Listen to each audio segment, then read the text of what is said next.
These are the best racing wheels you can get on a Moza system, but they're not Moza wheels. I'm going to explain in this video. I'm here with Nathan Maxman, pro racing driver, Racing in America, Racing Radicals, and we've got two wheels from Ascher that if we flip around, Nathan, you can see these have Moza quick releases on. And I've spent a lot of time making these work. It's not easy. So if you're thinking about buying these, I don't have any affiliate links or commission, sorry, but I'm going to let you know the pros and cons. So we have, Nathan, the option of the Moza FSR, the Moza Vision GS, and the Moza Truck Wheel if we wanted. But we've just done a really important time trial that we're doing where the winner wins a BMW track day. It's with Race Logic, so I'm wearing a VBoss Motorsports shirt. And we decided to use this wheel. And I'm going to explain why. Nathan, you can also jump in and explain why, because we were just talking about your setup at home being a Fanatec CSL Elite. So you're still on a belt-driven wheelbase and the Formula wheel. So this, for me, the form factor is absolutely perfect. And you came in on this rig. You've never driven on this. You come around driven on this system before, but you've never actually driven, I think, on all this equipment. No, I haven't driven that combination of wheel, base and pedals together. And you set a very, very, very quick PB very quickly, within a few tenths of the world record, actually, in Assetto Corsa. And Nathan's racing right now with like Ferrari Esports and lots of other stuff right at the top end. For me, it's just a form factor. Now, it's great, You've got in your hands there, just to explain, that's the Pro one, and it's got more buttons, and it's weighty, and it's got, if you look at the back, the shifters, it's got like double shifters. To be honest, I actually prefer the simplicity of this one. This feels like it's got a lot going on. You've got rotary knobs on the front, you've got these spinny things. You've got as many different combos as you want. And to be honest, me as a streamer, I'm going to use all of that to do stream stuff. I mean, it's every adjustment you could want in a GT car. But it does feel like there's a bit much going on. Compared to that one, it's just getting set whatever you want to set very quickly, very easily. It's all accessible. You can set the colors for every button. You can set the colors through SimHub. You can change the icons. It's just, I like the back. It's just an upper. I like the fact there's no clutch. I don't use a clutch in sim racing.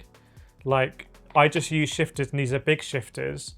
Whereas the Pro, and these are obviously two great wheels. I'm just talking about like why we used this one for the most important time trial, and why we think that this is the best wheel you can get on the Moza, is because almost it's like, this gives you everything, but sometimes when you want to be fast, you just, it's like a supercar, like when they do like Superleggera, they just throw everything out the back, and it's just stripped down. There's no AC, there's no radio and stuff like that.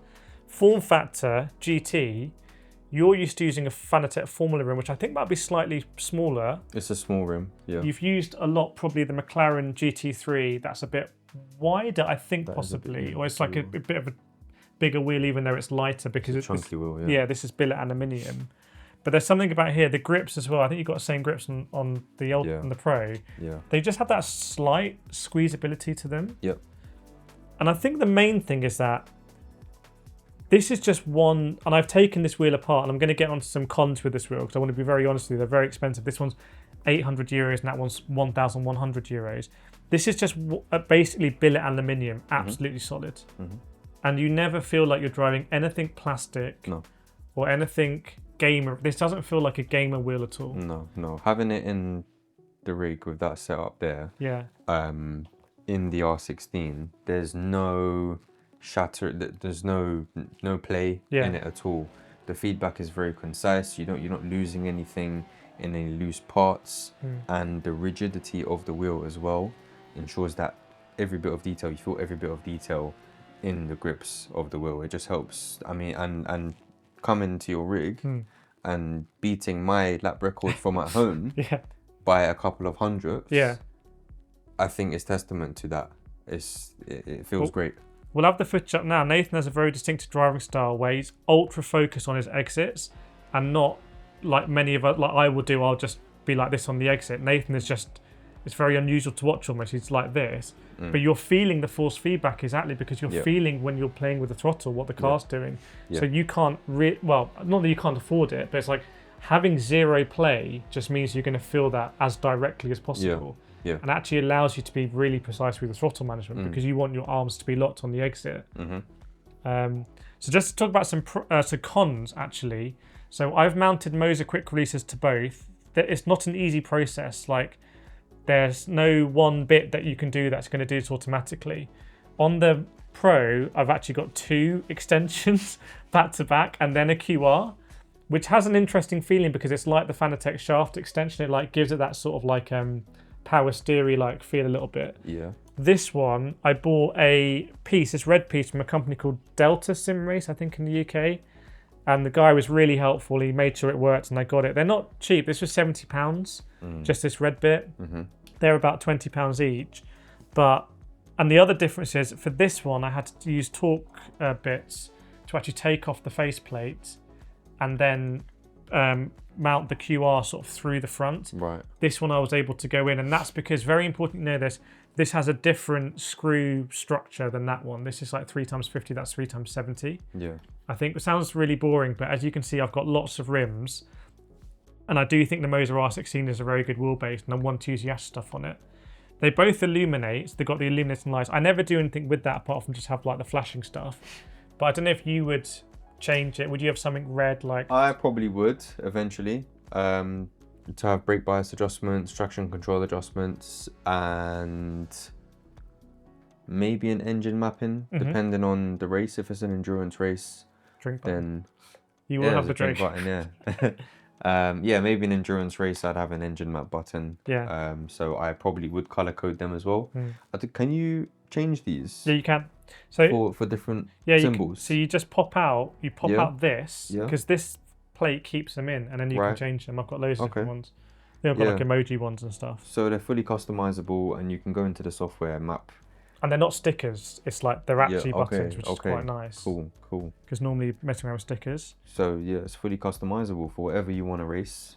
But we'll get the Moza Vision GS out here actually. Like, this wheel has a big party trick with the screen. We both use this wheel. Yeah. I can't, if my life depends on setting the fastest time, I'm choosing this every day of the week. Yeah. I mean, that's just me being completely honest. If you buy this wheel, I'll get some commission. But I would choose this for speed every day of the week. Like, this is built for pure performance. Yeah. And it also gives me that confidence that it was built and designed that way, and there's nothing extra on it. Ironically, when you start to get more stuff, and like they have one with a screen in it, then arguably it's getting more. I think this is the one that's in the official GT4 McLaren Artura, and the one they're using in esports as well. It's very, very focused. I think that one's a bit of a party trick.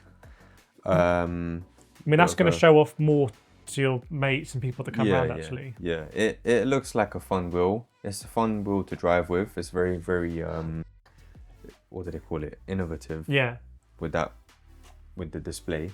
But if you want something focused where maybe a bit more boring. Boring is better if you're setting faster lap times. Yeah.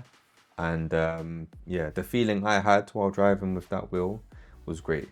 So to me, it felt like if you went into the real, and this should make sense. If you went into the real McLaren Artura GT4, like the real car, and you were driving it, you wouldn't have any questions about the wheel that you're using. No. And that's the same here. That's the best way I can explain it. Yeah. It's a solid wheel. Yeah. Well, I hope you've enjoyed that. These are 2 very expensive rims that are loan units from Ascher Racing. And I'm hoping to speak to Ascher Racing at the Sim Racing Expo and ask them your questions. If you've got any questions about them, or if you bought them, or you just, these are very, very, very expensive units. Like I said, I'm not going to make any money if you buy them or not, but if you buy them, I want you to know the pros and cons. So let me know what you think in the comments, and I'll do my best to answer you. I'm very lucky to be able to use these wheels, and we'll see you next time.